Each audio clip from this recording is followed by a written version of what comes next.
ان الحمد للہ نحمده ونستعینه ونستغفره ونعوذ باللہ من شرور انفسنا ومن سیئات اعمالنا من يهده اللہ فلا مضل له ومن يضلل فلا هادی له واشهد ان لا الہ الا اللہ وحدہ لا شریک له واشهد ان محمدا عبدہ ورسولہ اما بعد فإن خير الحديث كتاب الله وخير الهدي هدي محمد صلى الله عليه وآله وسلم وشر الأمور محدثاتها وكل محدثة بدعة وكل بدعة ضلالة وكل ضلالة في النار.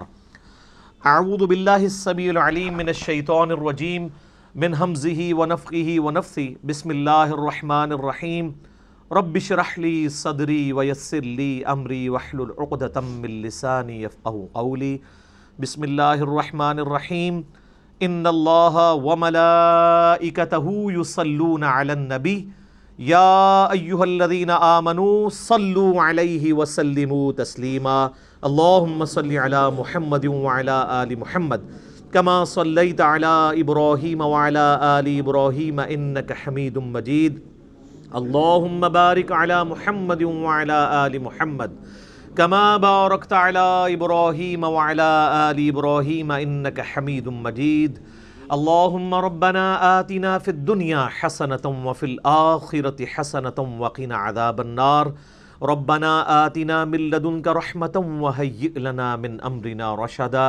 لا إله إلا أنت سبحانك إني كنت من الظالمين. حسبنا اللہ ونعم الوکیل. یا حی یا قیوم برحمتک استغیث ولا حول ولا قوة الا باللہ العلی العظیم. آمین. الحمدللہ آج 27 اکتوبر 2019 کو سنڈے کے دن قرآن کلاس نمبر 02 میں ہم انشاءاللہ تعالی قرآن حکیم کا جو تعارف کا سلسلہ میں نے شروع کیا تھا اس میں 40 پوائنٹس ڈسکس کرنے تھے. 10 پوائنٹس ہم نے پچھلی دفعہ ڈسکس کر لیے تھے. آج کی 55 منٹ کی کلاس میں ہم انشاءاللہ 11 نمبر پوائنٹ سے آن ورڈ سٹارٹ کریں گے انشاءاللہ. علمی پوائنٹ نمبر 11 وہ ہے میرے بھائیوں، قرآن حکیم کا 2/3 حصہ جو ہے وہ مکی قرآن پر مشتمل ہے اور 1/3 حصہ مدنی قرآن پہ ہے. مکی قرآن جو ہے اس کا مرکزی ٹاپک عقیدہ توحید، عقیدہ آخرت اور عقیدہ رسالت ہے، جبکہ مدنی قرآن جو ہے یہ ایڈریس کرتا ہے امت محمدیہ صلی اللہ علیہ وآلہ وسلم جو ایک امت کی فارم میں سامنے آئی. اس کے لیے گائیڈ لائنز کیا ہیں، شریعت کے احکامات کیا ہیں. شریعت کا جو بلو پرنٹ ہے وہ سورۃ البقرہ ہے اور اس کے جو تکمیلی احکام ہیں وہ سورۃ النساء اور سورۃ المائدہ کے اندر آئے ہیں. اسی طریقے سے پارہ نمبر 28 آلموسٹ پورے کا پورا جو ہے وہ مدنی قرآن ہے اور بڑا امپورٹنٹ ہے. خصوصاً جو نبی صلی اللہ علیہ وآلہ وسلم نے ریولوشن بلند کی تھی اس میں جو جہاد والا عنصر ہے اور پھر منافقین سے جو مسلمانوں کو تکلیفیں اٹھانی پڑیں، ایک جماعتی زندگی میں اس طرح کے ایشوز کو کیسے ریزالو کرنا ہے، وہ قرآن حکیم کا بڑا اہم ترین پورشن ہے جو پارہ نمبر 28 ہے. وہ سارے کا سارا مدنی ہے اور سب سے بڑا جو پورشن ہے وہ شروع کے آلموسٹ 6.5 پارے ہیں. علمی پوائنٹ نمبر 12 وہ ہے میرے بھائیوں، قرآن حکیم کا جو 1/3 مدنی قرآن ہے اس کا بھی 2/3 حصہ پہلے 6.5 پاروں میں کور ہے. یعنی جو مدنی قرآن ہے اس کا 2/3 حصہ وہ شروع میں ہی آ گیا. سورۃ البقرہ، سورہ آل عمران، سورہ نساء اور سورہ المائدہ. اور اس کے پیچھے حکمت یہ ہے کہ چونکہ اکثریت مسلمانوں کی، بعد میں آنے والوں کی، وہ نسلی مسلمان ہیں اور نسلی مسلمانوں کے لیے بنیادی چیز شریعت کے احکامات ہیں. اس لیے اللہ تبارک و تعالیٰ نے جو مدنی قرآن ہے جس میں شرعی احکامات آئے ہیں ایک آئلی زندگی کے لیے، معاشرتی زندگی کے لیے، وہ قرآن حکیم میں مصحف کے اندر شروع میں وہ حصہ ڈسکس ہوا ہے. اور دوسری چیز مسلمانوں کے سوا اگر کوئی اور امتیں ایڈریس ہو سکتی تھیں کہ جو خدا کی ماننے والی ہیں، گاڈ میں بلیو کرنے والی ہیں، وہ جیوز اور کرسچنز تھے، تو ان کو بھی اسی پورشن کے اندر ایڈریس کیا گیا۔ سورۃ البقرہ پوری کی پوری آلموسٹ اگر آپ دیکھیں اس کا مرکزی ٹاپک جو ہے، خصوصاً جو 5ویں رکوع سے لے کے آنورڈ، وہ بنی اسرائیل سے ریلیٹڈ ہے، جیوز سے۔ اور سورہ آل عمران میں آپ چلے جائیں تو ڈومیننٹ پورشن جو ہے وہ ریلیٹڈ ہے کرسچنز کے ساتھ، اور پھر سورہ نساء میں بھی، سورۃ المائدہ میں بھی، یہ ساری مدنی صورتیں ہیں۔ ڈومیننٹ پورشن جو ہے وہ اہل کتاب سے ریلیٹڈ ہے۔ ویسے تو ہم بھی اہل کتاب ہیں، سنن نسائی الکبریٰ کے اندر صحیح سند کے ساتھ حدیث موجود ہے، نبی صلی اللہ علیہ وآلہ وسلم نے امت محمدیہ صلی اللہ علیہ وآلہ وسلم کو بھی اہل القرآن کہا ہے۔ تو اہل القرآن ہونے کی وجہ سے ہم بھی اہل کتاب تو ہیں۔ ایک تو وہ پرانی کتابیں تھیں، اولڈ ٹیسٹمنٹ اور نیو ٹیسٹمنٹ، اور اب یہ ہمارا ہے فائنل ٹیسٹمنٹ، الفرقان، حق اور باطل میں تمیز کرنے والی کتاب۔ اس لیے آپ دیکھیں کہ سورہ آل عمران کا سٹارٹ اس سے ہوتا ہے کہ اللہ تعالیٰ نے تورات اور انجیل نازل کی تھی اس کتاب سے پہلے، جو ہدایت کا سرچشمہ تھی، اور اب الفرقان نازل کیا ہے، حق اور باطل میں تمیز کرنے والی کتاب۔ اولڈ ٹیسٹمنٹ، نیو ٹیسٹمنٹ میں جو باتیں بھی اس فائنل ٹیسٹمنٹ سے ٹکراتی ہیں وہ ریجیکٹڈ ہیں، اور جو اس کے مطابق ہیں ان کو ہم منوان اسی طریقے سے قبول کرتے ہیں، کیونکہ وہ ٹیمپرڈ کتاب ہے۔ یہ اللہ تعالیٰ کی وہ کتاب ہے جو ٹیمپرڈ نہیں ہے، اور اس کے پیچھے حکمت یہ ہے کہ چونکہ آپ صلی اللہ علیہ وآلہ وسلم کے بعد اب کوئی پیغمبر نہیں آنا، تو اگر یہ کتاب بھی تبدیل ہو جاتی تو جب پیغمبر نے نہیں آنا تو پھر انسانیت کو ہدایت کیسے ملتی؟ اگلی کتابیں اگر ٹیمپر ہوتی تھیں تو پھر اللہ تعالیٰ نیا پیغمبر بھیجتا تھا، وہ پھر مشرکانہ جو عقائد تھے ان کی اصلاح کر دیا کرتا تھا۔ اب چونکہ آپ صلی اللہ علیہ وآلہ وسلم پر ختم نبوت ہو چکی ہے، اب قیامت تک کسی اور پیغمبر نے ایز اے نبی نہیں آنا، ایز اے امتی آنا ہے عیسیٰ ابن مریم نے، لیکن وہ بھی صحیح مسلم میں حدیث ہے کہ وہ تمہارے نبی صلی اللہ علیہ وآلہ وسلم پر نازل شدہ کتاب اور ان کی سنت کے مطابق فیصلہ کریں گے، وہ بھی امتی کی حیثیت سے آئیں گے۔ اب پیغمبر کوئی نہیں آنا، تو اگر اب بھی دین میں بگاڑ آئے، کتابیں اگر چینج ہو جائیں، اللہ کی طرف سے نازل کی ہوئی کتاب، تو پھر اصلاح کون کرے گا؟ اس لیے اللہ تعالیٰ نے اسے محفوظ کر دیا، اِنَّا نَحْنُ نَزَّلْنَا الذِّكْرَ وَإِنَّا لَهُ لَحَافِظُونَ۔ بے شک اس الذکر، دی ریممبرنس، بڑی یاد دلانے والی، اللہ کی یاد دلانے والی کتاب، اس کو ہم نے نازل کیا اور ہم ہی اس کی حفاظت کرنے والے ہیں۔ تو اس کے اندر حکمت ہے، چونکہ نبی علیہ السلام کی نبوت قیامت تک کے لیے ہے، لہٰذا آپ صلی اللہ علیہ وآلہ وسلم کی کتاب کو اللہ تعالیٰ نے قیامت تک کے لیے محفوظ کر دیا۔ آج اگر کسی کو ہدایت ملنی ہے تو اسی کتاب کے ذریعے ملنی ہے۔ یہ اللہ تعالیٰ کی طرف سے بہت بڑا انعام ہے امت محمدیہ صلی اللہ علیہ وآلہ وسلم کے لیے۔ تو جیوز اور کرسچنز کو ایڈریس کیا گیا اس مدنی پورشن کے اندر، مسلمانوں کو ایڈریس کیا گیا۔ ظاہر مسلمان بھی اہل کتاب اس اعتبار سے ہیں کہ ہم بھی اہل القرآن ہیں، قرآن بھی اللہ کی کتاب ہے، نہ صرف کتاب ہے بلکہ کلام بھی ہے۔ علمی پوائنٹ نمبر 13، میرے بھائیو، قرآن حکیم آج بھی عربک لٹریچر کی چوٹی کی کتاب ہے، اور جب لٹریچر کی بات ہوگی پھر ریلیجن سے ہٹ کر جو لٹریچر کی فیلڈ کے لوگ ہیں، ایکسپرٹس ہیں، ان کی رائے کو مانا جائے گا۔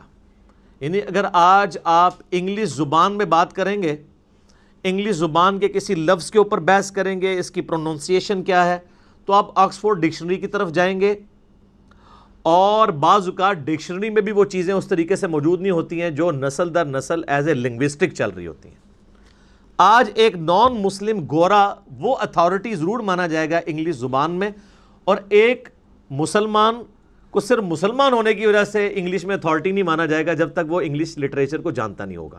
بالکل اس طریقے پر اس وقت بھی آپ کو پتہ ہے آلموسٹ 1.5 کروڑ 150 لاکھ کوپٹک کرسچنز ہیں جو نسلاً کرسچنز ہیں، اور وہ عربک لینگویج ان کی مادری زبان ہے۔ ان میں بھی چوٹی کی بک کے طور پر، اللہ کی کتاب کے طور پر نہیں، لیکن عربک لنگوسٹک کی چوٹی کی بک کے طور پہ قرآن حکیم کو مانا جاتا ہے، پڑھایا جاتا ہے۔ جوز بھی مانتے ہیں کہ یہ ان کے چلے یہ عقیدہ ہے کہ یہ نبی علیہ السلام کی یعنی لکھی ہوئی کتاب ہے۔ اللہ کی کتاب نہیں مانتے، لیکن وہ یہ مانتے ہیں کہ یہ عربک لنگوسٹک کا شاہکار ہے یہ کتاب۔ اور میں یہاں پہ آپ کو ایک اور بات بھی بتا دوں، علمی پوائنٹ نمبر 14 ہے وہ، کہ قرآن حکیم کسی بھی اعتبار سے کسی ڈکشنری کا محتاج نہیں ہے، کیونکہ کسی بھی زبان کی جو ڈکشنری ہوتی ہے وہ زبان کے بعد وجود میں آتی ہے، زبان پہلے وجود میں آتی ہے۔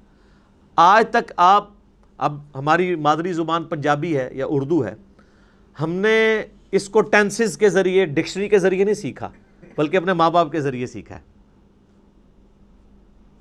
اور اگر آپ نے واقعی شستہ اردو سیکھی ہوئی ہے، جیسے لکھنؤ کے یا بریلی کے لوگ، یو پی کے لوگ جو شستہ اردو بولتے ہیں، تو ان کو کسی اردو کی ڈکشنری کی ضرورت نہیں ہے اپنی زبان کو ویریفائی کروانے کے لیے، کیونکہ وہ ڈکشنری سے سپیریئر ہیں۔ ڈکشنری تو دوسری زبان کے لوگوں کو اپنی زبان سمجھانے کے لیے بنائی جاتی ہے۔ یعنی اگر انگلش لنگوسٹک کے لوگوں نے اس کے ٹینس ڈیوائز کیے تو اس لیے نہیں کہ گوروں کو ان ٹینسز کی ضرورت تھی، اس لیے کہ جو انگریزی سیکھنا چاہے نا وہ اس طریقے سے سیکھے۔ اسی طریقے سے اردو کے جو ہم ٹینسز پڑھتے رہے ہیں تھوڑا بہت انفارمیشن کے طور پہ، وہ اس لیے نہیں کہ ہمیں اردو سکھائی جائے، وہ اس لیے کہ اگر کوئی نان اردو سیکھنا چاہے تو اس کے لیے آسانی ہو۔ اسی طریقے سے جن لوگوں نے عربی سیکھنی ہے ان کے لیے عربی ڈکشنری ہے، جو لوگ عربی جاننے والے لوگ ہیں ان کو ڈکشنری کی ضرورت نہیں ہے۔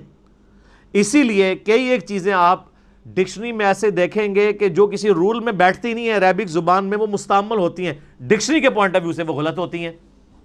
یہ میں اس لیے آپ کو بتا رہا ہوں کہ کتنے نان مسلمز ہیں جنہوں نے قرآن حکیم کی عربی لنگوسٹک کے اوپر بھی اعتراض کیے ہیں، باقاعدہ اس کے اوپر مناظرے رکھے ہوئے ہیں۔ جو کاپٹک کرسچنز ہیں یا جیوز ہیں جو بائی برتھ عربک لینگویج جاننے والے لوگ ہیں، انہوں نے عربک زبان کی ڈکشنری کے مطابق قرآن حکیم میں کچھ غلطیاں ہائی لائٹ کی ہیں کہ یہاں پر یہ لفظ نہیں یہ والا لفظ آنا چاہیے تھا۔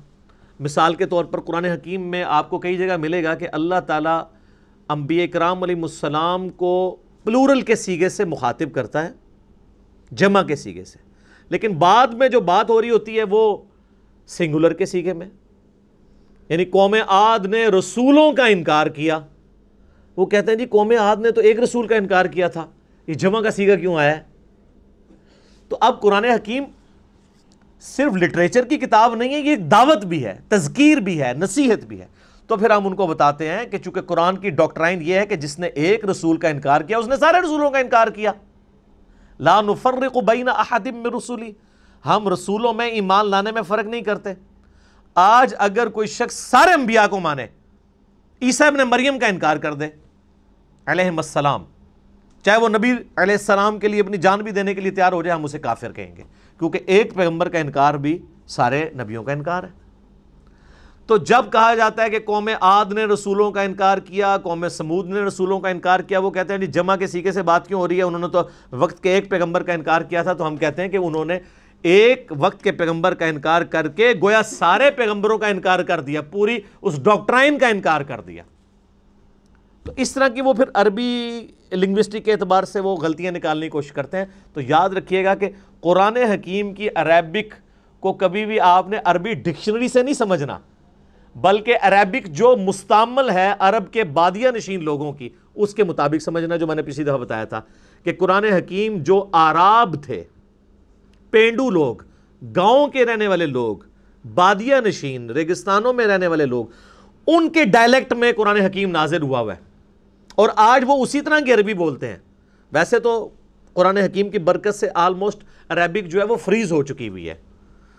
مصر کے اندر تھوڑا بہت فرق ہے عربک لینگویج کا، لیکن وہ چند ایک الفاظ میں پچھلی دفعہ ڈسکس کر چکا ہوں، اس لیے میں اس کو لے کے نہیں چلوں گا آگے۔ اور میں آپ کو بتاؤں کہ کئی مسلمان بھی ہیں جنہوں نے صرف قرآن حکیم کو سپیریئر ثابت کرنے کے لیے عربی ڈکشنری کے باقاعدہ خود قرآن حکیم میں ڈکشنری کے پوائنٹ آف ویو سے جو غلطیاں بنتی ہیں نا وہ نکال کے کتابیں لکھی ہوئی ہیں کہ ڈکشنری تو یہ کہتی ہے قرآن میں یہ لفظ اس طرح آیا ہے۔ اور وہ اس لیے نہیں کہ وہ قرآن کی غلطی نکال رہے تھے، بلکہ وہ بتانا چاہ رہے تھے کہ قرآن حکیم سپیریئر ہے ڈکشنری پہ، ڈکشنری تو بعد میں بنی ہے۔ تو وہی پھر وہ اٹھاتے ہیں کچھ لوگ اور وہ کہتے ہیں نہیں قرآن میں یہ فالٹ یہ فالٹ یہ فالٹ، باقاعدہ اس کے اوپر مناظرے بھی ہوئے ہیں، مسلمانوں نے پھر اس کو کلیریفائی بھی کیا ہے، کتابیں بھی لکھی گئی ہیں اس ٹاپک کے اوپر۔ علمی پوائنٹ نمبر 15، قرآن حکیم میرے بھائیوں، ہمارے محبوب صلی اللہ علیہ وآلہ وسلم نے اپنی مبارک زندگی میں خود لکھوایا تھا۔ اس کی ایک ایک آیت، اس کی صورتوں کی ترتیب، اور کس جگہ پہ کون سی آیت مکمل ہوتی ہے، کون سی صورت پہلے ہے کون سی بعد میں ہے، سورۃ الفاتحہ سے لے کر سورۃ الناس تک ایک ایک ٹائنیز ڈیٹیل یہ ہمارے محبوب صلی اللہ علیہ وآلہ وسلم نے خود لکھوائی ہے ریٹن فارم میں۔ قرآن بھی کہتا ہے نا الذی علم بالقلم، قرآن حکیم کی جو پہلی 5 آیات سورۃ العلق کی نازل ہوئی ان میں اللہ تعالیٰ نے پین کے بارے میں کہا ہے کہ پین کے ذریعے، قلم کے ذریعے اللہ نے علم کو سکھایا ہے، نسل در نسل علم ٹرانسفر ہوا ہے پین کے ذریعے۔ اب اسی کی ماڈرن فارم آپ کے سافٹ ویئرز ہیں، پی ڈی ایفس ہیں، جو کچھ بھی ہیں، الٹیمیٹلی پین ہی ہے نا، چاہے وہ ان پیج میں آپ ٹائپ کر لیں یا مائکروسافٹ آفس میں ٹائپ کر لیں، وہ پین ہی ہے ماڈرن فارم میں، سافٹ فارم میں۔ تو نبی علیہ السلام وہی لکھواتے تھے، پھر وہی لکھوانے کے بعد پھر آپ کراس چیک کرتے تھے۔ بخاری مسلم میں درجنوں احادیث اس پر گواہ ہیں، آپ علیہ السلام لکھوا کے پھر کہتے تھے پڑھو، وہ پڑھ کے سناتے تھے، پھر نبی علیہ السلام اس کو اگر کہیں پر غلطی ہوتی تھی ریکٹیفائی کرتے تھے لکھنے میں۔ اور پھر سورۃ القیامہ میں اللہ تعالیٰ نے باقاعدہ اس چیز کو ایڈریس کیا ہے کہ نبی صلی اللہ علیہ وآلہ وسلم کو اللہ تعالیٰ نے حکم دیا کہ جب قرآن نازل ہو آپ اپنی زبان کو تیزی سے حرکت نہ دیا کریں کہ اسے کریم کر لیں، ہمارے ذمے ہے آپ کو اس قرآن کو یاد کروانا اور اس کا بیان بھی۔ اس کانٹیکسٹ میں بخاری میں حدیث بھی ہے، عبداللہ ابن عباس کہتے ہیں کہ نبی علیہ السلام کے سینے پہ جب قرآن نازل ہوتا تو آپ اپنی مبارک زبان کو تیزی سے حرکت دیتے تھے، جو کچھ آپ کے سینے میں آتا تھا اسے بیان کرنے ریپیٹ کرتے تھے تاکہ میں کہیں بھول نہ جاؤں۔ تو اللہ تعالیٰ نے کہا یہ آپ بھولیں گے نہیں، یہ ہمارے ذمے ہے قرآن کو یاد کروانا بھی اور اس کا بیان بھی، اس کی تشریح بھی سنت اور احادیث کی فارم میں، یہ اللہ تعالیٰ نے اپنے ذمے لیا۔ آپ علیہ السلام لکھواتے تھے، پھر کاؤنٹر ویریفائی کرتے تھے، سنتے تھے، حتیٰ کہ بخاری میں آتا ہے کہ نبی علیہ السلام سے ہر سال حضرت جبرائیل علیہ السلام دورہ قرآن کیا کرتے تھے۔ جتنا قرآن نازل ہوا ہوتا تھا نا، آپ علیہ السلام حضرت جبرائیل کو سنایا کرتے تھے اسی ترتیب سے، کون سی آیت کس جگہ پہ رکھی ہوئی ہے، کس صورت میں۔ یہ اکٹھی تو نہیں نازل ہوئیں، بعض مکی صورتیں ایسی ہیں ان میں مدنی آیات ہیں، وہ اللہ تعالیٰ نے وحی کے ذریعے بتایا کہ جو مصحف لوح محفوظ میں اس کی ترتیب یہ ہے، آپ نے اس طریقے سے امت کو لکھوانا ہے۔ تو آپ علیہ السلام لکھواتے تھے، بلکہ جبرائیل علیہ السلام سے پھر دورہ قرآن ہوتا تھا، اس دورہ قرآن میں جبرائیل علیہ السلام آپ علیہ السلام سے قرآن سنتے تھے۔ اور بخاری میں حدیث ہے کہ سیدہ فاطمہ نے آپ علیہ السلام کی وفات سے کچھ عرصہ پہلے آپ علیہ السلام سیدہ فاطمہ کو ملنے گئے یا آپ کو ملنے کے لیے آئیں، تو آپ صلی اللہ علیہ وآلہ وسلم نے ان کے کان میں ایک بات کہی تو وہ رو پڑیں، اور ایک اور بات کی تو وہ ہنس پڑیں۔ پہلے آپ نے یہ بات کی کہ ہر سال جبرائیل علیہ السلام میرے پاس ایک دفعہ آتے تھے دورہ قرآن کے لیے، اس دفعہ 2 دفعہ آئے ہیں، مجھے لگتا ہے کہ میں آئندہ برس زندہ نہیں رہوں گا۔ تو اس پہ سیدہ فاطمہ رو پڑی۔ پھر آپ علیہ السلام نے ان کے کان میں کہا کہ کیا تم اس بات پہ خوش نہیں ہو کہ اللہ تعالیٰ نے تمہیں جنتی عورتوں کی سردار بنایا ہے، اور میرے مرنے کے بعد سب سے پہلے میرے اہل بیت میں سے تم مجھے آ کے ملو گی۔ 6 مہینے بعد ان کی ڈیتھ ہو گئی۔ تو اس پہ سیدہ فاطمہ خوش ہوئیں۔ یہ حدیث بخاری مسلم دونوں میں ہے۔ اما عائشہ کہتی ہیں حضور کی زندگی میں نے کوشش ہی نہیں کی میں سیدہ فاطمہ سے یہ پوچھوں کہ حضور علیہ السلام نے آپ کے کان میں کیا باتیں کی تھی جس پہ آپ روئیں اور ہنسی۔ پھر حضور کی وفات کے بعد میں نے سیدہ فاطمہ سے کہا کہ فاطمہ، جو میرا حق ہے تم پر، میں تمہاری ماں لگتی ہوں، اس حق کے سبب میں تم سے سوال کرتی ہوں کہ نبی علیہ السلام نے تمہارے کان میں کیا بات کی تھی۔ پھر انہوں نے دونوں باتیں ریپیٹ کی۔ تو 2 دفعہ دورہ قرآن کیا۔ لہٰذا یہ جو ایک دجال عورت پیدا ہوئی تسلیمہ نسرین بنگلہ دیش میں، جس نے کہا کہ یہ قرآن حکیم کی ترتیب جو ہے یہ توقیفی نہیں ہے بلکہ یہ خود سے لوگوں نے، صحابہ کرام نے اپنے اعتبار سے اس کو کیا مینج نہیں، نبی علیہ السلام نے اس کی ترتیب اسی طریقے سے لکھوائی ہے جو اللہ تعالیٰ نے وحی کے ذریعے آپ کو بتائی تھی۔ اور آپ علیہ السلام امی تھے۔ اچھا، امی کے لفظ کے اوپر بھی لوگوں میں نا ایک بڑا عجیب سا، بعض اسے گستاخی سمجھتے ہیں اور بعض دوسری ایکسٹریم پہ چلے جاتے ہیں۔ امی ہونا آپ علیہ السلام کا کوئی عیب نہیں ہے۔ امی آپ اس اعتبار سے بھی تھے کہ سورہ شورى میں، قرآن حکیم میں اللہ تعالیٰ نے سورہ شورى کے اندر مکہ کو ام القریٰ کہا ہے، بستیوں کی ماں، کیونکہ سینٹرل آپ کی بعثت خاصہ عرب کے لوگوں کے لیے تھی، اس وجہ سے بھی آپ امی ہیں۔ اور اس اعتبار سے بھی امی ہے کہ آپ علیہ السلام نے کسی کی شاگردگی نہیں کی، آپ لکھنا پڑھنا نہیں جانتے تھے، اور یہ آپ کا عیب نہیں تھا، آپ کی خوبی تھی۔ ڈاکٹر اقبال کا شاعر ہونا ان کی خوبی ہے، لیکن نبی علیہ السلام کا شاعر ہونا ان کی خوبی نہیں ہے۔ قرآن میں اللہ تعالیٰ نے فرمایا سورہ یاسین میں، وَمَا عَلَّمْنَاهُ الشِّعْرَ وَمَا يَنبَغِي لَهُ، ہم نے ان نبی کو صلی اللہ علیہ وآلہ وسلم شعر کہنا نہیں سکھایا، اور نہ ان کے شان ہے، کیونکہ اگر آپ شعر کہنا سیکھے ہوئے ہوتے تو لوگ کہتے کہ یار اتنے عرصے سے پریکٹس کر ہی رہا تھا تو ایک ریفائنڈ کتاب اس نے لکھی دینی تھی، کہ اس میں ملکوتی غنا، ایک ڈیوائن میوزک تو چلتا ہے، اگرچہ وہ برابر نہیں، آزاد نظم کا سٹائل ہے، لیکن بہرحال وہ ایک چیز تو ہے۔ الرحمن علم القرآن خلق الانسان علمہ البیان۔ تو نبی علیہ السلام نے پوری زندگی نہ کسی فلاسفر کی شاگردگی کی، نہ کسی شاعر کی، اسی لیے تو لوگ پھر حیران ہوئے کہ یار یہ اللہ تعالیٰ کا کلام ہے۔ تو آپ امی تھے، اور یہ آپ کا عیب نہیں تھا، آپ کی خوبی تھی، اور اس کا ذکر اللہ تعالیٰ نے سورۃ العنکبوت میں کیٹاگوریکل اس حوالے سے مینشن کیا ہے کہ آپ علیہ السلام کی یہ خوبی کیسے بن گئی۔ سورۃ العنکبوت میں اللہ تعالیٰ نے آیت نمبر ہے یہ 48، اعوذ باللہ من الشیطان الرجیم، وما کنت تتلو من قبلہ من کتاب، اور اے نبی صلی اللہ علیہ وآلہ وسلم اس کتاب کے نزول سے پہلے آپ کسی کتاب میں سے کوئی چیز پڑھ نہیں سکتے تھے، یعنی آپ کی کمپیٹنسی نہیں کہ آپ پڑھ سکیں۔ ولا تخطہ بیمینک، اور نہ آپ اپنے دائیں ہاتھ سے کچھ لکھ سکتے تھے، نہ آپ لکھنا جانتے تھے نہ پڑھنا جانتے تھے۔ اذا لارتاب المبطلون، اگر ایسا ہوتا تو یہ بات شک والوں کو شک میں ڈال دیتی کہ یہ کتاب آپ نے خود لکھ لی ہے۔ اب تو کوئی کہہ نہیں سکتا کہ آپ لکھنا پڑھنا جانتے، تو یہ آپ نے کیسے کتاب لی؟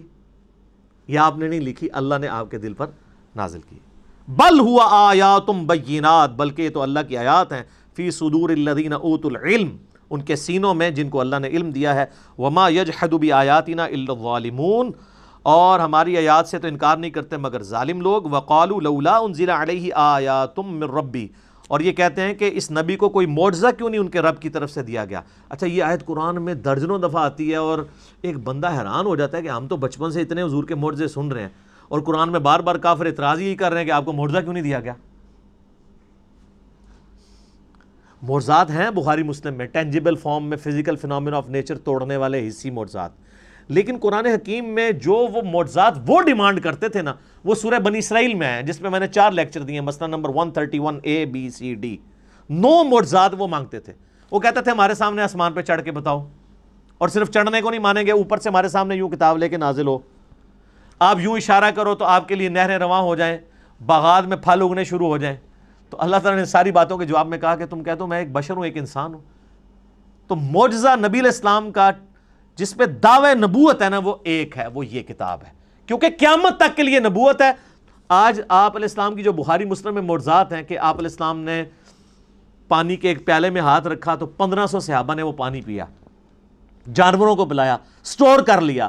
اور بخاری مسلم میں جابر بن عبداللہ کے الفاظ ہیں، واللہ اگر ہم 1,00,000 بھی ہوتے تو وہ پانی زیادہ تھا جو ایک پانی کے پیالے میں سے آپ کی مبارک انگلیوں سے نکل رہا تھا۔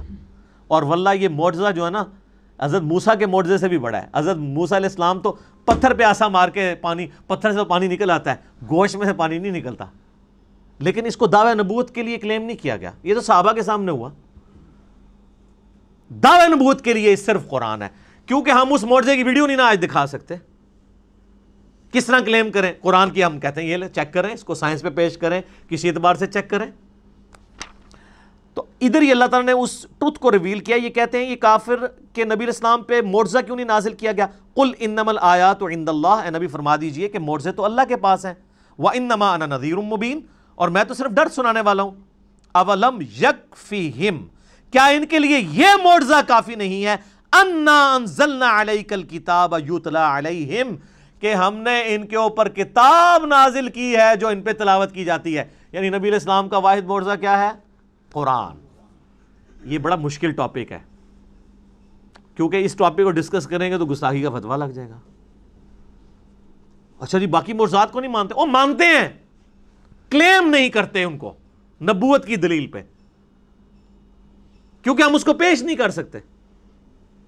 کون فزیکلی اس کو چیک کروا سکتا ہے؟ آج جوس پیش کر سکتے ہیں حضرت موسیٰ علیہ السلام کا عصا نکال کے بھی لے آئے، وہ تابوت سکینہ میں کہتے ہیں پڑا ہوا ہے، لے آؤ، لاؤ اسے اجدا بنا کے بتاؤ۔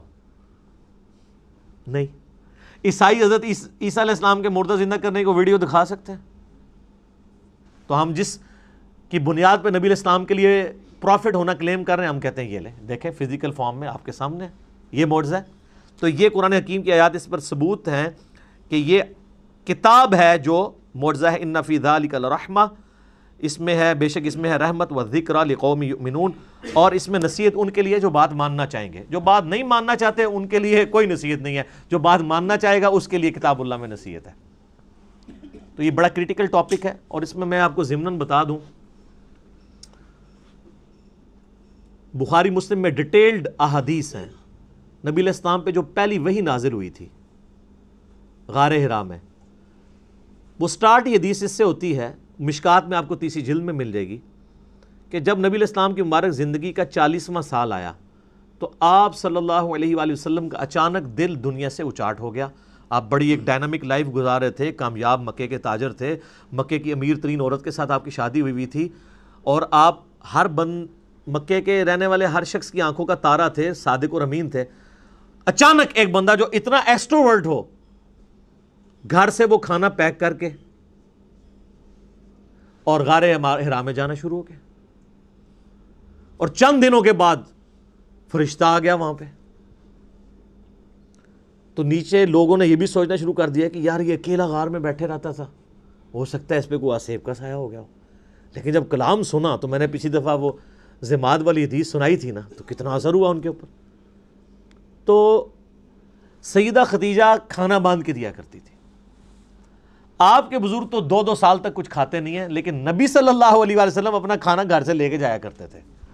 یہ ہے سچائی جو بخاری مسلم میں، وہ ہیں کہانیاں۔ تو وہاں پہ سیدہ عائشہ کے الفاظ ہیں بخاری مسلم دونوں میں کہ آپ پہ جب پہلی وحی نازل ہوئی تو فرشتہ انسانی شکل میں آیا اور اس نے آپ علیہ السلام کو کہا اقرا، پڑھ۔ تو نبی علیہ السلام نے کہا ما انا بقاری، میں تو پڑھا لکھا نہیں ہوں، امی تھے آپ۔ دوسری بار کہا، تیسری بار کہا، پھر اس نے آپ علیہ السلام کو سینے سے لگایا اور بھینچا، اور پھر کہا اقرا بسم ربک الذی خلق خلق الانسان من علق، اقرا، اور آگے وہ یعنی 5 آیات پوری۔ تو پھر نبی علیہ السلام نے اس کو ریپیٹ کیا۔ اس حدیث میں یعنی ان لوگوں کے موقف کو تائید حاصل ہوتی ہے جن کا یہ موقف ہے کہ نبی علیہ السلام کے سامنے کوئی لکھی ہوئی تختی پہ یہ آیات لائی گئی تھی، کیونکہ اگر اقرا سے مراد یہ ہوتا ہے کہ میرے پیچھے پیچھے ریپیٹ کرو، وہ تو بچہ بھی ریپیٹ کر لیتا ہے، اس کے لیے اس کو یہ نہیں کہنا پڑتا، اس کی زبان ہے کہ میں پڑھا ہوا نہیں ہوں۔ یعنی کوئی چیز ریٹن فارم میں آپ کے سامنے لا کے رکھی گئی اور آپ کو کہا گیا، اور یہ بھیجنے کی برکت یہ ہوئی کہ آپ علیہ السلام نے وہ لکھا ہوا بھی پڑھ لیا۔ لہٰذا یہ جو سورۃ العنکبوت کی آیت ہے نا کہ اس قرآن کے نزول سے پہلے آپ کتاب سے کچھ پڑھ نہیں سکتے تھے، تو اس کا مطلب ہے اس کتاب کے نزول کے بعد اللہ نے آپ کو یہ معجزہ بھی دے دیا کہ آپ پڑھ لیتے تھے۔ یہ ڈائریکٹ استعداد آپ کے اندر پیدا ہو گئی۔ پھر آپ نے وہ آیات پڑھی، پھر آپ واپس آئے کانپتے ہوئی حالت میں، سیدہ خدیجہ کو کہا مجھے کمبل اڑا دو، انہوں نے تسلی دی۔ بخاری مسلم کے الفاظ ہیں کہ آپ یتیموں کے پر سرے جو ہے وہ شفقت، دست شفقت رکھتے ہیں، آپ محتاجوں کا جو ہے وہ حاجت پوری کرتے ہیں، آپ مہمان نوازی کرتے ہیں، آپ جو تنگ دست لوگ ہیں ان کی مدد کرتے ہیں، اللہ تعالیٰ آپ کو کبھی بھی بے یار و مددگار نہیں چھوڑے گا۔ پھر وہ ورقہ ابن نوفل جو ان کے کزن تھے، جو ایک کرسچن تھے، ان کے پاس لے گئیں۔ انہوں نے جب یہ باتیں سنی تو انہوں نے کہا یہ وہی ہے جو موسیٰ علیہ السلام کے پاس آئی تھی، عنقریب آپ کی قوم آپ کو اس شہر سے نکال دے گی۔ تو نبی علیہ السلام نے کہا مجھے یہ نکال دیں گے، یہ تو مجھ سے بڑی محبت کرتے ہیں۔ انہوں نے کہا آپ سے پہلے جس نے بھی توحید کی بات کی ہے اس کے ساتھ اس کی قوم نے یہی کچھ کیا، اگر میں اس وقت تک زندہ رہا تو میں آپ کی مدد کروں گا، لیکن وہ پہلے ہی فوت ہو گئے۔ ورقہ ابن نوفل رضی اللہ تعالیٰ عنہ، نبی علیہ السلام کی انہوں نے یعنی جو نبی ہونا ہے اس چیز کو پہچان لیا، حالانکہ وہ نابینا تھے صرف کلام سن کے۔ تو اس سے پتہ چلتا ہے کہ آپ علیہ السلام بعد میں یعنی پڑھنے کی استعداد آپ میں آ گئی تھی، اور لکھنے کی بھی بالکل ایسا نہیں تھا کہ آپ بالکل کچھ نہیں لکھ سکتے تھے۔ ان لوگوں کے موقف کو تائید ہوتی ہے کہ وہ یہ کہتے ہیں کہ نبی علیہ السلام اس کتاب کے نزول سے پہلے، الفاظ ہے اس کتاب کے نازل ہونے سے پہلے نہ آپ دائیں ہاتھ سے لکھ سکتے تھے نہ پڑھ سکتے تھے، کیونکہ بعد میں لکھنا ثابت بھی ہے۔ میرا یوٹیوب پہ ایک کلپ ہے نبی علیہ السلام کی ہینڈ رائٹنگ، لیکن آپ کو مہارت نہیں تھی لکھنے میں، کیونکہ جس بندے نے کبھی لکھا نہ ہو تو کبھی کبھار وہ لکھے تو مہارت نہیں ہوتی۔ اور وہ حدیث ہے بخاری میں جو صلح حدیبیہ کا معاہدہ لکھا جا رہا تھا، محمد رسول اللہ کو کٹوایا تھا سہیل ابن عمر نے، بعد میں خیر مسلمان ہو گئے، کہ ہم تو آپ کو اللہ کا رسول نہیں مانتے تو آپ محمد بن عبداللہ لکھیں۔ سر عمر سیریز دیکھ لیں، اس میں یہ ساری چیزیں فلمائی ہوئی ہیں۔ تو پھر نبی علیہ السلام نے مولا علی سے کہا، تو انہوں نے کہا یا رسول اللہ میں آپ کا نام نہیں مٹاؤں گا. حالانکہ حکم ادب پہ فوقیت رکھتا ہے، لیکن نبی علیہ السلام نے بھی اس چیز کو سمجھا کہ محبت کی وجہ سے ہی کہہ رہا ہے. پھر آپ نے فرمایا اچھا مجھے بتاؤ میں خود کاٹتا ہوں. تو بخاری کے الفاظ ہیں، آپ نے محمد رسول اللہ پر لکیر پھیر کے اپنے مبارک ہاتھوں سے محمد ابن عبداللہ لکھا. اور وہ راوی حدیث کہتا ہے کہ نبی علیہ السلام لکھ رہے تھے لیکن آپ لکھنے پہ مہارت نہیں رکھتے تھے، یعنی آپ کی ہینڈ رائٹنگ اتنی واضح نہیں تھی، بہرحال آپ نے جو بھی تھا وہ لکھ لیا. یعنی چاند ایک الفاظ لکھنے سے ثابت ہو گیا آپ علیہ السلام تھوڑا بہت لکھ بھی لیتے تھے، پڑھنے کی استعداد آپ میں آ گئی تھی. اور ویسے بھی وہی کو آپ کاؤنٹر ویریفائی کرتے تھے سننے کے بعد. کئی کاتبین وہی اس میں یعنی شامل تھے جو جن کی ڈیوٹیز اس حوالے سے نبی صلی اللہ علیہ وآلہ وسلم نے لگائی ہوئی تھی. تو یہ امی کو بھی میں نے کلیئر کر دیا کہ امی کا مطلب کیا ہے. یعنی یہ نعوذ باللہ اس کا مطلب کوئی جاہل ہونا نہیں ہے، یعنی آپ علیہ السلام کا یہ معجزہ تھا. اللہ تعالیٰ نے آپ کو اس طریقے سے رکھا. جس طرح حضرت عیسیٰ علیہ السلام کا معجزہ تھا کہ وہ یعنی شیرخارگی کی عمر میں بول پڑے تھے، نبی علیہ السلام کا معجزہ یہ تھا کہ 40 سال کی عمر تک پہنچتے ہوئے، یعنی لیونر کیلنڈر کے مطابق اور سولر کیلنڈر کے مطابق 39 ایئرز، لکھنا پڑھنا آپ نہیں جانتے تھے. اسی جب یہ کتاب آئی تو کسی نے یہ شک نہیں کیا جو سورۃ العنکبوت میں آیا، تاکہ لوگ شک میں نہ پڑ جائیں کتاب آپ نے لکھی ہے. تو یہ اللہ کا ڈیوائن پلان تھا، اس میں فٹ ان یہی پھر سکیم بیٹھتی تھی جو اللہ تعالیٰ نے رکھی. یہ اس کی حکمت ہے. علمی پوائنٹ نمبر 16 میرے بھائیوں، قرآن حکیم کی یہ جو موجودہ کتابی شکل ہے، اس کتابی شکل میں پہنچتے ہوئے آلموسٹ 25 سال اس کو لگے ہیں. اس 25 سالوں میں نبی علیہ السلام پہ جو قرآن نازل ہوا ہے وہ والے 23 سال شامل نہیں ہے، اس کے بعد 25 سال لگے ہیں اس شکل میں آتے ہوئے. اس کی حکمت میں آپ کو اگلے پوائنٹس میں بتاتا ہوں. علمی پوائنٹ نمبر 17 وہ ہے میرے بھائیوں کہ عرب کے لوگوں کو اپنی میموری کے اوپر نا بڑا ناز تھا. وہ چیزیں زبانی یاد رکھتے تھے، کریم کرتے تھے، ان کو اتنی شاعرانہ کلام زبانی یاد ہوتے تھے. ان کے لیے کوئی پرابلم نہیں تھا چیزوں کو زبانی یاد رکھنا، اور اس پہ وہ فخر محسوس کرتے تھے. اب اس سینیریو کے اندر جب یہ کتاب نازل ہوئی تو صحیح بخاری میں آتا ہے کہ ابن مسعود کہتے ہیں میں نے 80 صورتیں نبی علیہ السلام سے خود سن کے یاد کی ہیں. آپ نماز میں پڑھتے تھے، آپ ذرا کریمنگ کا لیول دیکھیں کہ نماز میں وہ تہجد کی نماز میں سن رہے ہیں اور یاد بھی کر رہے ہیں. اتنے ان کے مضبوط حافظے تھے.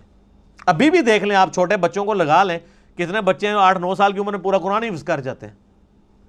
ابھی بھی کوئی مشکل نہیں ہے، لیکن وہ اب تھوڑا سا چونکہ ہمارا موڈ چینج ہو گیا، ہماری پرائرٹیز چینج ہو چکی ہیں، اس لیے وہ والا معاملہ پیچھے چلا گیا. ہم زیادہ تر لکھی ہوئی چیزوں کے اوپر اعتماد کرتے ہیں، زبانی یاد رکھنے کے اوپر توجہ نہیں کرتے، اس لیے یہ ذرا مسئلہ آہستہ آہستہ پیچھے چلا گیا. اب چونکہ ان کو اپنی کریمنگ کے اوپر ناز تھا، یاد کرنے کے اوپر ناز تھا، اس لیے وہ قرآن پاک کے حافظ سینکڑوں کی تعداد میں صحابہ کرام میں موجود تھے. لیکن صحیح بخاری میں آتا ہے جب جنگ یمامہ ہوئی مسیلمہ کذاب کے خلاف، اس جنگ میں کئی حفاظ شہید ہوئے. تو پھر حضرت عمر نے آ کے مشورہ دیا کہ ہم یہ جو سکیٹرڈ فارم میں کہیں ہڈیوں پہ، کہیں چمڑے کی کھال کے اوپر، کہیں لکڑی کے اوپر لکھی ہوئی نبی علیہ السلام کی لکھوائی ہوئی وہی موجود ہے، اس کو ایک جگہ جمع کر کے کتابی شکل 2 گتوں کے درمیان لے آئیں. تو حضرت ابوبکر چونکہ سنت کی پیروی کرنے والے تھے، پہلا جواب ان کا وہی تھا کہ میں وہ کام کیوں کروں جو نبی علیہ السلام نے خود نہیں کیا. پھر حضرت عمر ان کے ساتھ بحث کرتے رہے کہ اس کی ضرورت ہے، حتیٰ کہ حضرت ابوبکر کہتے ہیں اللہ نے میرا سینہ کھول دیا. پھر مشورہ طے پایا کہ زید ابن ثابت جو بڑے انٹیلیجنٹ بندے تھے اور سب سے زیادہ ڈومیننٹ وہی انہوں نے لکھی ہوئی تھی، ان کو بلایا گیا، ان کے ذمہ یہ کام لگایا گیا. وہ بھی ریلیکٹنٹ ہوئے. پھر ان کے ساتھ صحابہ نے بحث کی، وہ مان لیا انہوں نے. اور بخاری میں الفاظ ہیں، انہوں نے کہا کہ اگر مجھے حضرت ابوبکر یہ ڈیوٹی لگاتے نا، یہ پورا پہاڑ یہاں سے یہاں شفٹ کرنا ہے، تو وہ آسان کام تھا. قرآن پاک کی ذمہ داری میرے پہ لگانا ایک پوری امت کے اعتبار سے میرے پہ بڑی ذمہ داری تھی.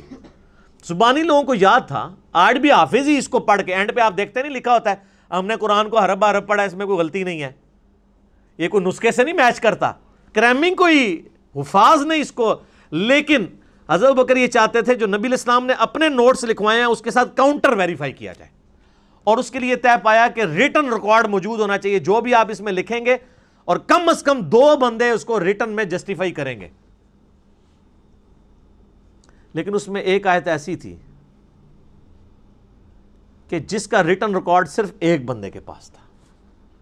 صحیح بخاری میں آتا ہے وہ تھے حضرت خزیمہ ابن ثابت انصاری رضی اللہ تعالیٰ عنہ، اور کسی کے پاس مل نہیں رہا تھا۔ صحابہ کو یہ اجداج سے پتا تھا، کیونکہ الفاظ ہیں کہ گم پائی، تو گم وہی بندے کو پتا ہوتا ہے جس کو یاد ہو کہ میں نے سنی ہوئی ہے اور اب لکھی بھی نہیں مل رہی۔ جب یاد بھی نہ ہوتا، اس کے مطلب صحابہ کو اجداج میں تھی کہ یہ آیت ہے، ریٹن فارم میں حضرت خزیمہ کے پاس ملی، دوسرا کوئی گواہ نہیں تھا۔ پھر صحابہ کو یاد آیا کہ ان کی تو گواہی حضور نے 2 کے برابر کی ہوئی ہے، اور وہ معجزہ آپ کی وفات کے بعد ظاہر ہوا۔ یہ پروفیسیز اور جو علامات النبوہ ہیں، اور وہ واقعہ بڑا مشہور ہے۔ نبی علیہ السلام نے ایک یہودی کے ساتھ ایک جانور کا سودا کیا۔ آپ گھر جب رقم لینے کے لیے، مال لینے کے لیے گئے، پیچھے سے کسی نے اس کو زیادہ قیمت لگا دی، وہ مکر گیا۔ آپ علیہ السلام واپس آئے تو اس نے کہا آپ نے سودا ہی نہیں کیا۔ آپ نے فرمایا تم مجھے نہ دو لیکن کم از کم مجھے جھوٹا تو نہ کرو۔ انہوں نے کہا نہیں، آپ نے سودا ہی نہیں کیا، اگر کیا تو گواہ لائیں۔ گواہ کوئی بھی نہیں تھا۔ تو حضرت خزیمہ وہاں سے گزر تھے، انہوں نے کہا میں گواہی دیتا ہوں کہ تم نے سودا کیا۔ معاملہ رفع دفع ہو گیا۔ جب وہ چلا گیا تو حضور نے کہا تم نے کیوں گواہی دی صلی اللہ علیہ وسلم؟ ان کا یا رسول اللہ میں نے آپ کے کہنے پہ اتنی بڑی بڑی گواہیاں دی ہیں، تو یہ تو بہت چھوٹی گواہی ہے، آپ کی شخصیت کو جب میں نے مان لیا۔ یعنی ہمارے پورے دین اسلام کی بنیاد جو ہے نا، وہ رسول اللہ پہ کھڑی ہوئی ہے صلی اللہ علیہ وسلم۔ اس قرآن کو ہم نے اللہ کی کتاب کس کے کہنے پہ مانا ہے؟ نبی صلی اللہ علیہ وسلم کے کہنے پہ۔ قبر کے عذاب کو، آخرت کے معاملات کو، جنت کو، یہ ساری چیزیں آپ کے کہنے۔ تو ان کا جب میں نے اتنی بڑی بڑی چیزیں، یہ تو چیز ہی کوئی نہیں۔ تو آپ علیہ السلام نے پھر ان کو آنری طور پہ فرمایا تھا کہ ہر معاملے میں 2 گواہوں کی ضرورت ہے۔ جہاں میرا خزیمہ ایک آ گیا نا، تو اس کی گواہی 2 کے برابر مان لینا۔ اور وہ سر حضرت ابوبکر کے دور میں معجزہ ظاہر ہوا، بخاری میں موجود ہے۔ وہ پھر اللہ تعالیٰ کے نبی علیہ السلام کو اللہ تعالیٰ نے یہ زندہ معجزہ امت تک ٹرانسفر کیا کہ ان کی گواہی کے اوپر وہ پھر آیات قرآن حکیم میں داخل کی گئی۔ لقد جاءکم رسول من انفسکم، یہ والی آیات، اور ایک روایت میں کسی دوسری آیت کا ذکر آتا ہے۔ بہرحال تو یہ ریٹن ریکارڈ کو سامنے رکھا جاتا تھا، اور پھر میچ کر کے تو پھر ایک مصحف تیار کیا گیا۔ وہ مصحف پوری زندگی حضرت ابوبکر کے پاس رہا، حضرت ابوبکر کی وفات کے بعد حضرت عمر کے پاس رہا۔ حضرت عمر نے اپنی وفات کے بعد ام المومنین اور اپنی بیٹی سیدہ حفصہ کو دے دیا، اور یہ سیدہ حفصہ کے پاس وہ مصحف تھا جو حضرت ابوبکر نے لکھوایا۔ یہ بخاری کی حدیث یہاں پہ کنکلوڈ ہو جاتی ہے۔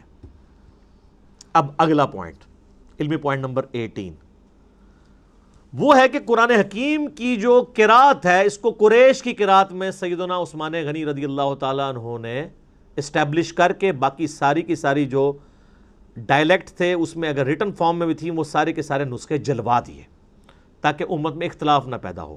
وہ بخاری میں حدیث ہے، حذیفہ ابن یمان کہتے ہیں کہ ہم نے آذربائیجان کی جنگ کے لیے، یعنی رشیا کی طرف جب حملہ کرنے لگے حضرت عثمان کے دور میں، تو ہم نے جو رومن اور پرشین امپائر جو مسلمانوں کے انڈر آ چکی تھی قادسیہ اور یرموک کے بعد، ان علاقوں میں ہم لوگوں کو ابھار رہے تھے جہاد کے لیے۔ جب وہاں پہنچے تو ہم نے لوگوں کو دیکھا کہ وہ ایک ہی قرآن کی صورت کو مختلف ڈائلیکٹ میں پڑھ رہے ہیں، چونکہ ظاہر ہے وہ سارے نان عربک مسلمان ہوئے تھے نا، جسے آج بھی اے بے تے پڑھ رہے ہوتے ہیں ہمارے لوگ۔ تو حضرت حذیفہ ابن یمان آئے کا بخاری کے الفاظ ہیں، اے امیر المومنین امت کو تباہی سے بچائیں، امت میں تو اختلاف پیدا ہو جائے گا اس طریقے سے۔ تو حضرت عثمان غنی رضی اللہ تعالیٰ نے اس چیز کو بھانپ لیا، تو انہوں نے کہا کہ وہ جو نسخہ حضرت ابوبکر نے لکھوایا تھا نا، وہ سیدہ حفصہ سے لے کے آؤ، اور جہاں پہ کہیں اختلاف آئے اس معاملے میں تو قریش کی قرات میں ریٹن ریکارڈ رکھو۔ پھر انہوں نے کئی ایک نسخے لکھوائے، اور یعنی حضرت عثمان کے آلموسٹ آپ سمجھ لیں دور کے آخری حصے کی بات ہے، میں نے اس لیے 25 سال کا ذکر کیا تھا، وہاں کے مصحف عثمانی یہ فائنل ہوا، اس لیے ہم اس کو مصحف عثمانی کہتے ہیں۔ اس لیے نہیں کہ حضرت عثمان نے لکھوایا، اس لیے کہ انہوں نے حضرت عثمان نے اس کو جو ہے وہ قریش کی قرات میں لکھوایا۔ نبی علیہ السلام کہ یہ جو صحابی حضرت عثمان غنی رضی اللہ تعالیٰ عنہ کا یہ کارنامہ اتنا بڑا کارنامہ ہے کہ اس پہ کسی کو اختلاف نہیں ہے۔ ایون آپ شیعہ تفاسیر بھی اٹھائیں تو شیعہ نے اپنی صحیح سند کے ساتھ قرآن حکیم کی تفاسیر میں لکھا ہے کہ مولا علی کہتے تھے کہ حضرت عثمان نے جو کچھ اپنے دور میں کیا، اگر میں ان کی جگہ ہوتا تو میں بھی یہی کرتا۔ امت کا احسان، امت پہ احسان ہے حضرت عثمان غنی رضی اللہ تعالیٰ عنہ کے وہ نسخے، جو میں نے پچھلی دفعہ بتایا تھا، وہ ٹاپ کاپی میوزیم میں بھی رکھا ہے، جس پہ حضرت عثمان کے وہ خون کے قطرے بھی گرے تھے، فَسَيَكْفِيكَهُمُ اللَّهُ سورۃ البقرہ کی آیات پہ، ان کے مقابلے پہ اللہ تیرے لیے کافی ہے۔ تو مصحف عثمانی اس لیے اسے کہا جاتا ہے، اور آج تو کاربن ڈیٹنگ کے ذریعے چیک بھی ہو سکتا ہے۔ تو یہ حضرت عثمان غنی رضی اللہ تعالیٰ عنہ کو جو کہا جاتا ہے نا کہ آپ قرآن جمع کرنے والے ہیں، یہ غلط ہے. آپ قرآن جمع کرنے والے نہیں، جمع نبی علیہ السلام نے اپنی مبارک زندگی میں لکھوایا اور حضرت بکر نے اس کو ایک جگہ 2 گتوں کے درمیان کیا، اور قریش کی جو قرات والا جو اختلاف تھا اس کو ختم کر کے قریش کی قرات میں قرآن حکیم کو حضرت عثمان غنی رضی اللہ تعالیٰ نے ایک جگہ اسٹیبلش کیا. تو یہ اس کی پوری ہسٹری تھی. علمی پوائنٹ نمبر 19 وہ ہے میرے بھائیوں، یہ جو قرآن حکیم کا ہمارے پاس مصحف عثمانی ہے، اس پہ سنی اور شیعہ کا اجماع ہے. یہ بڑا پراپوگنڈا ہوتا ہے مناظروں میں بھی کہ جی شیعہ اس قرآن کو نہیں مانتے، اور آپ کو حیرانگی ہوگی کہ شیعہ سنیوں کے اوپر بھی اعتراض کرتے ہیں کہ سنی قرآن میں تحریف مانتے ہیں. وہ میرا آپ یوٹیوب پہ کلپ دیکھ لیں کہ شیعہ کافر ہیں، تو میں نے اس میں یہ ساری چیزیں کھولی ہیں. پریکٹیکلی اس وقت پوری دنیا کے پاس یہی قرآن ہے، مشرق سے لے کر مغرب تک، شمال سے جنوب تک. انڈونیشیا کا مسلمان ہو، افریقہ کا مسلمان ہو، رشیا کا ہو، امریکہ کا ہو، سب کانٹیننٹ کا ہو، کہیں سے قرآن پڑھنا شروع کریں، آیت آدھی پڑھیں چھوڑ دیں، اگلی آیت وہ پڑھے گا. دنیا میں اس وقت ملینز آف حفاظ موجود ہیں. کوئی دوسری رائے نہیں ہے قرآن حکیم میں کہ کوئی کہے کوئی آیت یہ آیت ادھر نہیں تھی ادھر ہے، یا آیت کے الفاظ جو ہے وہ غلط طریقے سے کوئی پڑھتا ہو. یہ مصحف عثمانی جو میرے ہاتھ میں ہے، یہ بلو بائنڈنگ میں آپ دیکھ رہے ہیں. یہ شاہ فہد پرنٹنگ پریس سعودیہ سے شائع ہوا ہے، اور یہ کاتب نے کمال رائٹنگ، یہ خط نسق میں لکھا ہوا ہے، جو ہم تاج کمپنی والی جو رائٹنگ ہے جو ہم یہاں سب کانٹیننٹ کے لوگ پڑھ سکتے ہیں. محمدی بولڈ فونٹ جسے کہتے ہیں، آلموسٹ اس کے قریب ہے، بل اتنا نہیں ہے. وہ عرب کے لوگ تو وہ ٹریڈ عربک فونٹ چلتا ہے جس کو یہاں کے لوگ اتنی آسانی سے، یہ انہوں نے بلو بائنڈنگ میں سعودیہ والوں نے سب کانٹیننٹ کے لوگوں کے لیے اور باقی لوگوں کے لیے چھاپا ہوا ہے. اور گرین جو بائنڈنگ ہے گرین کلر کی، اس میں انہوں نے عرب کے لوگوں کے لیے، اس میں عربی دوسرے سٹائل میں لکھی ہوئی ہوتی ہے، وہ چپٹی سی خط ریحان ٹائپ کی. یہ بلو بائنڈنگ میں، اور یہ کاتب ہے دمشق کا، شام کا، اس کا نام ہے عثمان طاہا. یہ اس کاتب نے لکھی ہے، اور کمال اس نے لکھا ہے، ایسے انداز میں اس نے رائٹنگ کی ہے کہ ہر صفحے پہ آیت ختم ہو رہی ہے. یہ کتنا بڑا کمال ہے کہ آلموسٹ آپ یہ دیکھ لیں کہ یہ قرآن حکیم جو میرے پاس مصحف ہے، اس کے 600 کے قریب 600 پلس صفحات ہیں، اور ہر صفحے پہ آیت ختم ہو رہی ہے. اور یہ بھی نہیں کیا کہ الفاظ کو توڑ موڑ دیے جائیں، ایک جتنے الفاظ ہیں، اور اس نے اس زبردست انداز میں اس کو لکھا ہے. کمپیوٹر میں تو یہ پاسبل تھا، اس بندے نے ہاتھ سے لکھا ہے. کتنا بڑا کارنامہ ہے اس بندے کا. اور یہ اللہ نے اس کو اتنی قبولیت دی ہے کہ آج دنیا میں یہی قرآن چھپ رہا ہے، عثمان طاہا کا لکھا ہوا. یہی قرآن ایران والوں نے بھی اس سے یہ مخطوطہ لیا ہوا ہے. ایران میں بھی یہی قرآن چھپتا ہے جو سعودیہ سے. آپ ایران ہو گیا، بس یہ ہے کہ اس کی بائنڈنگ ریڈ ہے، اس کی بلو ہے. ایران والوں نے اس کا ذرا کلر ڈیفرنٹ کر لیا ہے، قرآن ایک ہی ہے. اچھا، آپ کو پڑھایا گیا جو شیعہ 40 پارے مانتے ہیں، قرآن ہو رہا ہے. آج تک آپ نے خود جا کے کبھی شیعہ کی کسی امام بارگاہ میں جا کے قرآن اٹھا کے چیک کیا ہے؟ پراپوگنڈا چلتا ہے. سر جب آپ اس طرح کے جھوٹے پراپیگنڈے کرتے ہیں نا، پھر اس کا نقصان یہ ہوتا ہے کہ جو مخالف ہے نا، وہ اپنے اس عقیدے میں اور کانفیڈنٹ ہو جاتا ہے کہ یہ تو ہے ہی اتنے جاہل ہیں، جو اتنے جھوٹے ہمارے اوپر الزامات لگا رہے ہیں، تو ان کی باقی باتیں بھی غلطی ہوں گی. ایک اور آپ نے بڑا جھوٹ سنا ہوگا، جی وہ شیعہ میں حافظ قرآن کوئی نہیں ہوتا. اسماعیلیوں کے بارے میں بھی بہت مشہور ہے. سر اسماعیلیوں میں ایسے ایسے خاندان ہیں کہ ہر بچہ ہی حافظ ہے. مجھے کویت سے ایک بھائی نے ای میل کی، وہ بتانے لگا وہ اسماعیلی تھا، پھر میرے لیکچر سن کے وہ جو ہے وہ فرقہ واریت سے نکلا. تو مجھے بتانے لگا کہ ہمارے خاندان میں کوئی بندہ ایسا نہیں جو حافظ نہ ہو، لیکن بس حافظ ہی ہے، بلکہ حافظ ہے پنجابی والا، ترجمہ نہیں آتا، عقیدے قرآن کے مطابق نہیں. اور یہاں مشہور کیا ہے جی وہ شیعہ حافظ نہیں ہو سکتا.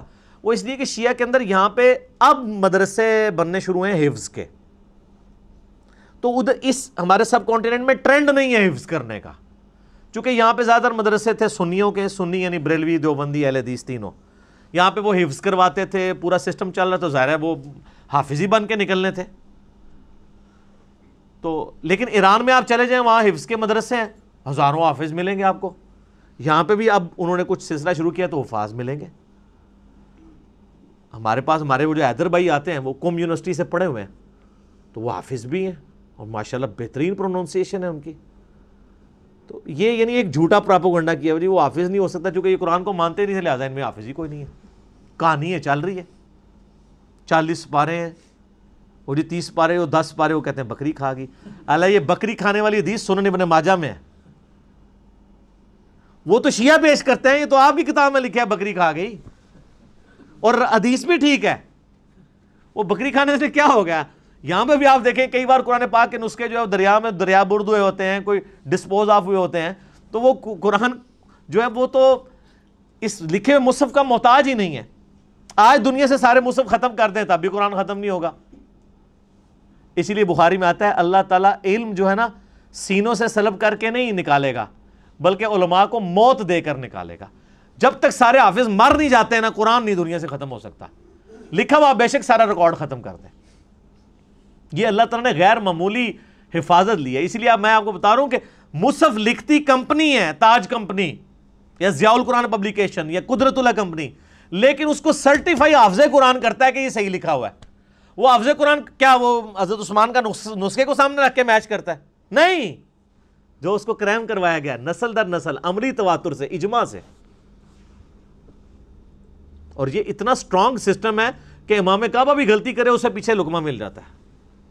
آج تک کسی بڑے سے بڑے عالم نے جب غلطی کی ہو کوئی احترام میں چپ رہتا ہے؟ لقمہ ملتا ہے سر. کوئی پڑھ نہیں سکتا. اب تو خیر ان کے لیے اور مصیبت کھڑی ہو گئی ہے نا, اب لوگوں نے smart phone air flight mode میں رکھے ہوتے ہیں. پہلے تو حافظ اتنی لمبی چھلانگیں مار جاتے تھے تراویح میں, تو وہ سامنے کے ساتھ ملی بھگت ہوتی تھی کہ جو اس کو ویک پورشن یاد ہوتا تھا اس پہ چھلانگ مار دیتا تھا. اب چھلانگ مار ہی نہیں سکتا, اس لیے حفاظ کی بھی چھانٹی ہو رہی ہے.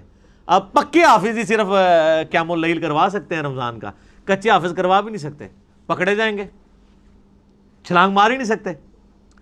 اچھا پھر وہ اتنے سارے ساموں سے تو نہیں کوئی لڑ سکتا, ایک سامے کو تو کہہ سکتا ہے.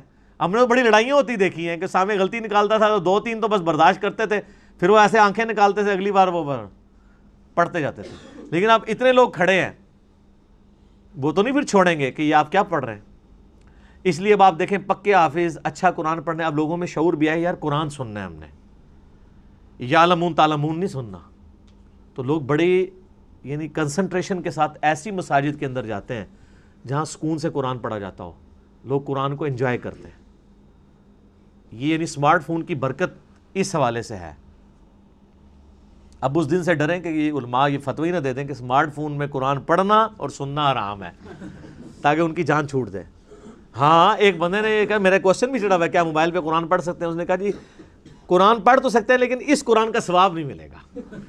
ایک کہانی کرا لی ہے. تو پھر میں نے اسے پھکی دی تھی کہ صحابہ کرام کو دیکھ کے قرآن پڑھتے تھے, ان کو زبانی پہ ثواب ملتا تھا.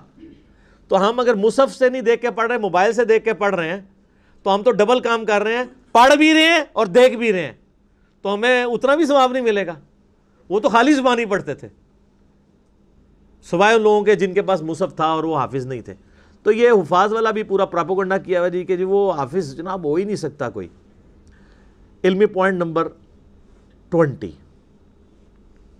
اور وہ ہے میرے بھائیوں قرآن حکیم کی 7 قرات اسٹیبلش ہیں. اگرچہ ہم ایک ہی قرات کو لے کے چل رہے ہیں جو امام حفص جو عبداللہ ابن مسعود کے یعنی آگے سے شاگردوں میں سے ہیں, وہ قرات دنیا میں اسٹیبلش ہے, اسی میں امام کعبہ قرات کرتا ہے, بڑے بڑے قرات کے مقابلے اسی میں ہوتے ہیں. لیکن جو باقی جو 6 قرات تھیں وہ اللہ تعالیٰ نے بخاری مسلم میں حدیث ہے, نبی علیہ السلام نے فرمایا, میرا 7 قرات کے اوپر کلپ بھی ہے کہ اللہ تعالیٰ نے امت کو آسانی دی. لیکن وہ قرات جو ہے وہ اس طریقے سے صرف جو 7 عشرہ جن قرآن نے کورس کیا ہوا ہے ان کو آتی ہے.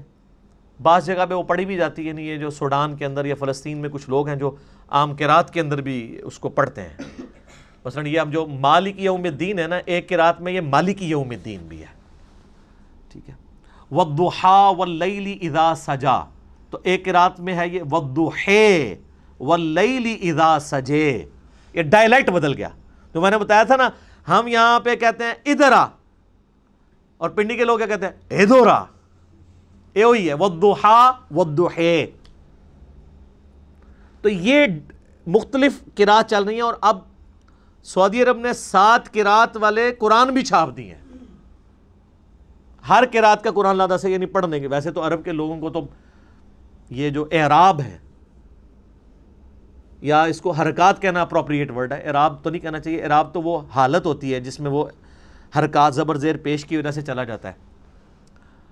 یہ ایک لفظ آراب ہے. آراب کہتے ہیں پینڈو لوگ، بادیہ نشین. قالت الاعراب آمنا. اعراب ایک لفظ ہے اعراب زیر کے ساتھ، جو ہم اپنی لنگوسٹک میں اسے زبر زیر پیش کہتے ہیں. ویسے اپروپریٹ ورڈ اس کے لیے حرکات ہے. ان حرکتوں کی وجہ سے، حرکات کی وجہ سے جو اعرابی حالت بنتی ہے نا، وہ یعنی عربی لنگوسٹک کے پوائنٹ آف ویو سے، جیسے کہ ویسے لفظ ہے حالت رفع میں ہوتا ہے لفظ محمدن، لیکن دروشی میں کیا ہے؟ محمدن. کیوں؟ علی آ گیا، اللہم صلی علی محمدن. لیکن اذان میں محمدن ہے. کیوں؟ انا آ گیا، انا کی وجہ سے پیش زبر میں بدل گیا. اشہد ان محمد در رسول اللہ. کلمے میں ہم پڑھتے ہیں محمد الرسول اللہ، اور اذان میں پڑھتے ہیں محمد در رسول اللہ، اور دروشی میں محمدن. زبر زیر پیش کا فرق دیکھا آپ نے؟ تو یہ مختلف حالتیں آ جاتی ہیں. تو یہ حرکات کی عرب کے لوگوں کو ضرورت نہیں ہوتی ہے.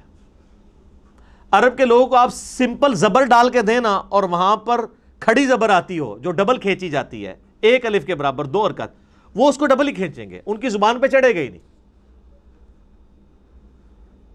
تھوڑی بہت جن لوگوں کو عربی کے ساتھ شغف ہے نا، وہ بھی اگر الفاظ پڑھیں گے نا تو ان کو فوراً غلطی پتہ چل جائے گی، یار یہ اس طرح نہیں ہے، یہ لفظ اس طرح ہو ہی نہیں سکتا. الفاظ کی یعنی کھینچنے کے اعتبار سے حروف مدہ جو ہیں یا حرکات ہیں یا حروف لین ہیں، وہ ان کو پتہ چل جاتا ہے. مجھے خود کئی بار پتہ چل جاتا ہے، وہ زبان پہ چڑھتا ہی نہیں ہے لفظ. پھر مجھے تو چونکہ عربی میں نے کورس بھی پورا کروایا ہوا ہے، اللہ کے فضل سے 5.5 لاکھ سے زیادہ لوگ دیکھ چکے ہیں.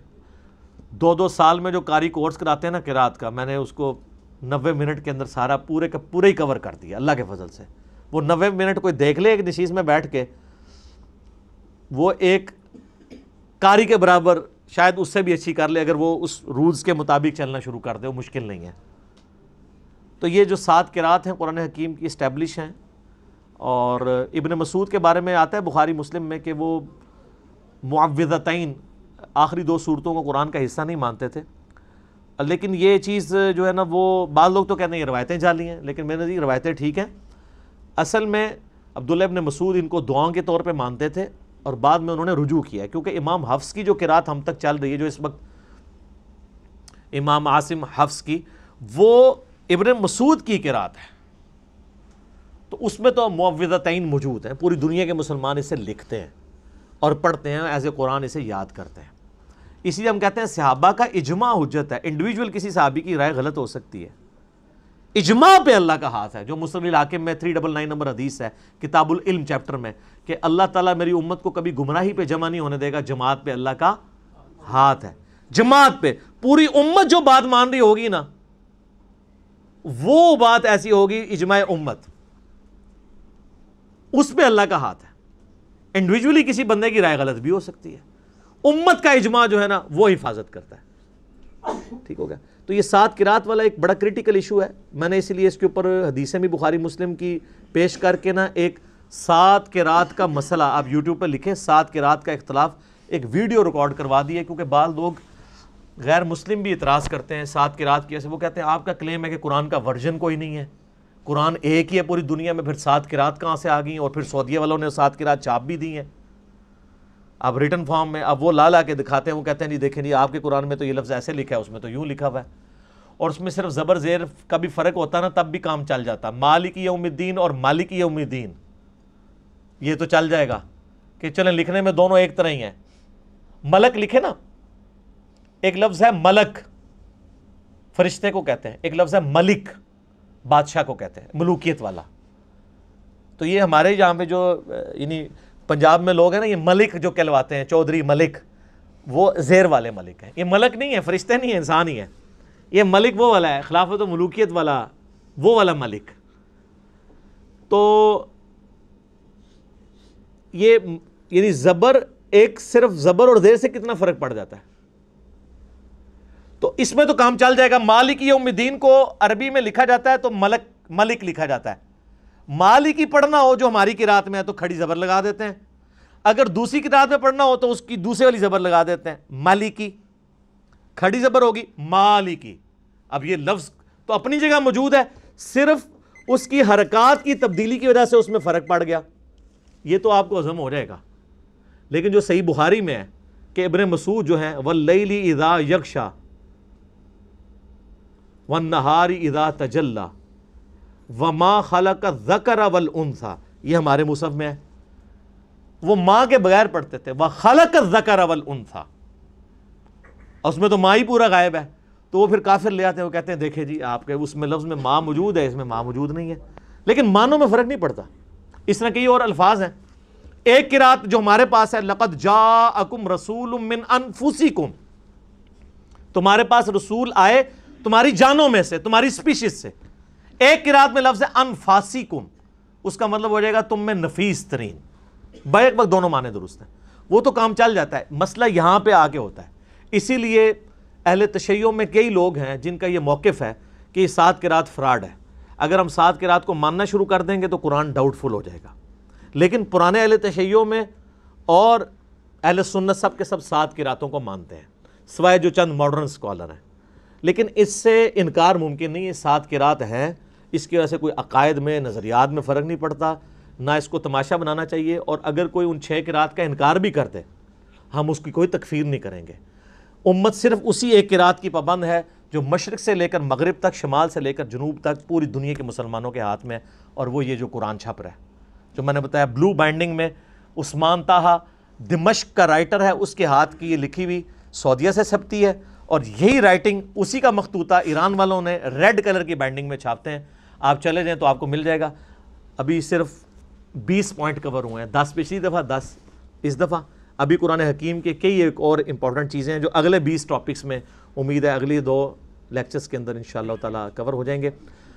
اللہ تعالیٰ سے دعا ہے جو حق بات میں نے کہی اللہ تعالیٰ ہمارے دلوں میں راسخ فرمائے. اگر میرے منہ سے جذبات میں کوئی بات نکل گئی تو اللہ تعالیٰ ہمارے دلوں سے ہی محو کر دے اور ہمیں معاف بھی کر دے. ہمیں کتاب و سنت کی تعلیمات پر عمل کر کے دوسرے بھائیوں تک پہنچانے کی توفیق عطا فرمائے. اللہم صلی علی محمد وعلی آل محمد کما صلیت علی ابراہیم وعلی آل ابراہیم انک حمید مجید. اللہم بارک علی محمد وعلی آل محمد کما بارکت علی ابراہیم وعلی آل ابراہیم انک حمید مجید. سبحانک اللہم وبحمدک اشہد ان لا الہ الا انت استغفرک واتوب الیک وما علینا الا البلاغ المبین. جزاکم اللہ خیرا.